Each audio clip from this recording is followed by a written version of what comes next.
थकीत बिलं असल्यामुळे कंत्राटदारांच्या संघटनेने काम बंद आंदोलन पुकारलं होतं। मात्र आश्वासन मिळाल्यानंतर पुन्हा एकदा कामाला सुरुवात झाल्याचं चित्र जे आहे ते आपल्याला पाहायला मिळते आहे आणि कंत्राटदार संघटनेने आपलं काम बंद आंदोलन मागे घेत पुन्हा एकदा कामाला सुरुवात केल्याचं चित्र पाहायला मिळते आहे। महत्त्वाचं म्हणजे नागपुरात होणाऱ्या हिवाळी अधिवेशनासाठी मंत्र्यांचे रवी भवन परिसरातील बंगले असो किंवा हैदराबाद हाऊसमधील असो, आमदार निवासमधील असो, या ठिकाणचे जे आहे ते मोठ्या प्रमाणामध्ये डागडुजी आणि रंगरंगोटीचे कामं दरवर्षी हाती घेतली जातात आणि तीच कामं आता वेगाने सुरू झाल्याचं चित्र आपल्याला पाहायला मिळते आहे। या ठिकाणी जर आपण बघितलं तर या ठिकाणी रिनोव्हेशनचं काम जे आहे ते मोठ्या प्रमाणात सुरू असल्याचं चित्र पाहायला मिळते आहे। एकंदर म्हणजे कंत्राटदारांची काही बिलं थकीत होती आणि त्यामुळे त्यांनी काम बंद आंदोलनाचा इशारा सुद्धा दिला होता।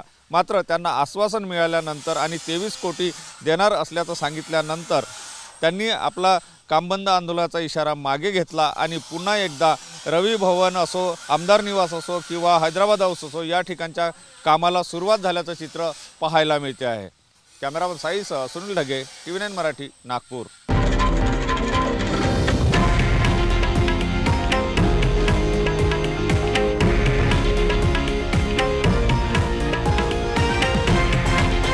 हे आहे देशातील नंबर 1 न्यूज नेटवर्क आणि आपण पाहत आहात TV9 मराठी, एकमेव।